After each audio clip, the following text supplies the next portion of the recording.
জয় শ্রীকৃষ্ণ, জয় রাধে। বন্ধুরা, কেমন আছেন আপনারা? আশা করি প্রভুর অসীম কৃপায় সকলেই ভালো আছেন এবং সুস্থ আছেন। আপনাদের সকলকে স্বাগত জানাই আমাদের প্রিয় চ্যানেল গীতা জ্ঞান 1.0। বন্ধুরা, একটা কথা খুব মন দিয়ে ভাবুন। আপনারা কি কখনো এমন হয়েছে যে কোনো কারণ ছাড়া হঠাৎ করে আপনার মনে শ্রীকৃষ্ণের কথা চলে এসেছে?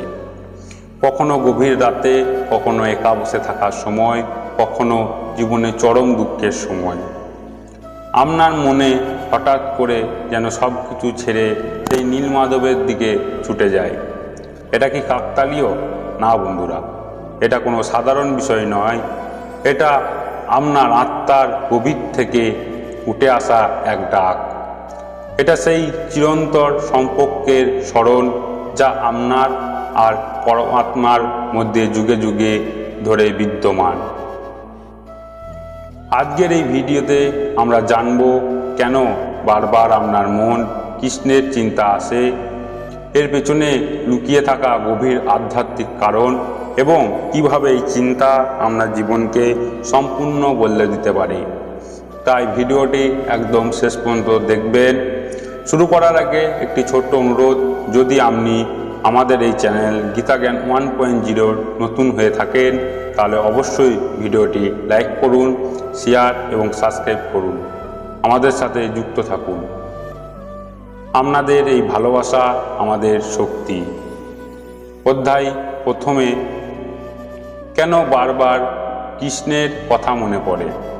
বন্ধুরা, আমরা প্রতিদিন হাজারো মানুষের সাথে মিশি, হাজারো চিন্তা, দুশ্চিন্তা, লক্ষ্য সব কিছুর মধ্যে থাকি।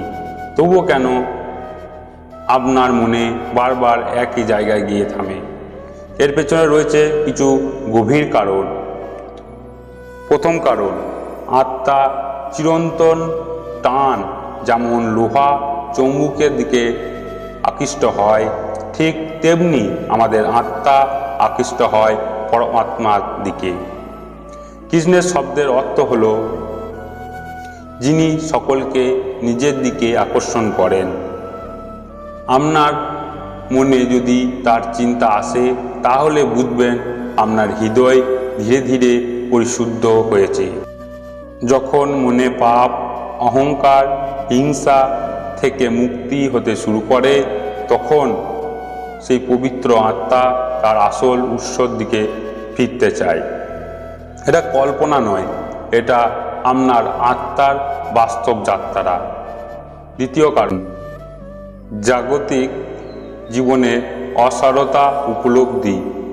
বন্ধুরা, আমরা সবাই জীবনে কিছু না কিছু পেতে চাই। টাকা, নাম, সম্মান, সফলতা। কিন্তু একটা সময় পর আমরা বুঝতে পারি এই সব কিছুই স্থায়ী নয়। যেমন তৃষ্ণার্ত মানুষ সোনা নয় জল খোঁজে, ঠিক তেমনি ক্লান্ত আত্মা খুঁজে শান্তি। আর সেই শান্তি একমাত্র উৎস শ্রীকৃষ্ণ। তৃতীয় কারণ, শ্রীকৃষ্ণ আপনাকে ডাকছেন। আমরা ভাবি আমরা কৃষ্ণকে মনে করেছি, কিন্তু আসল সত্য হলো কৃষ্ণই আপনাকে মনে করেছে। আপনি যখন তার দিকে এক পা বাড়ান, তিনি আপনার দিকে 10 পা এগিয়ে আসেন। আপনার মনের তার চিন্তা আসার মানে তিনি আপনাকে রক্ষা করতে চাইছেন। তিনি আপনাকে একটি বড় উদ্দেশ্যের জন্য প্রস্তুত করছেন। আপনি সাধারণ নন, আপনি নির্বাচিত। চতুর্থ কারণ, পূর্বের জন্মের সাধনা ফল। শাস্ত্রে বলা হয়েছে আধ্যাত্মিক সাধনা কখনোই বৃথা যায় না। তো পূর্বের জন্মে আপনি ভক্তি করেছিলেন, কিন্তু তা সম্পূর্ণ হয়নি। এই জন্মে সেই অসম্পূর্ণ সাধনা আবার জেগে উঠেছে। এই কারণে আপনার মনে বারবার কৃষ্ণের দিকে ফিরে যাচ্ছে। দ্বিতীয় অধ্যায়, কৃষ্ণের চিন্তা কিভাবে সাফল্য এনে দেয়। অনেকে মনে করেন ভগবানের কথা ভাবলে তো কাজ মন বসবে না। এটা সবচেয়ে বড় ভুল ধারণা। প্রথম বিষয়, দুশ্চিন্তা কমান, ফোকাস বাড়ান। আপনাদের ব্যর্থতার মূল কারণ ফল নিয়ে অতিরিক্ত চিন্তা। কিন্তু যখন আপনি কাজকে কৃষ্ণের কাছে সমর্পণ করেন, তখন আপনি শুধু আপনার সেরাটা দেন, ফলাফল নিয়ে চিন্তা করেন না। এতে আপনার মন শান্ত হয় এবং ফোকাসগুলো বহু গুণ বেড়ে যায়। দ্বিতীয় বিষয়, জীবনের সারথি বদলে যায়।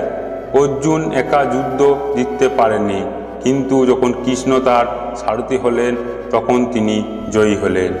ঠিক তেমনি আপনি যখন নিজের জীবনে কৃষ্ণের হাতে তুলে দেন, তখন আপনার শক্তি বহু গুণ বেড়ে যায়। 3 নম্বর বিষয়, মানসিক স্থিতি তৈরি হয়। জীবনে জয় পরাজয় আসবে, কিন্তু যার মন কৃষ্ণে আছেন সে ভেঙে পড়ে না। এই মানসিকতা শক্তি একজন মানুষকে অসাধারণ করে তোলে। তৃতীয় অধ্যায়, হতাশা কাটানোর গোপন উপায়।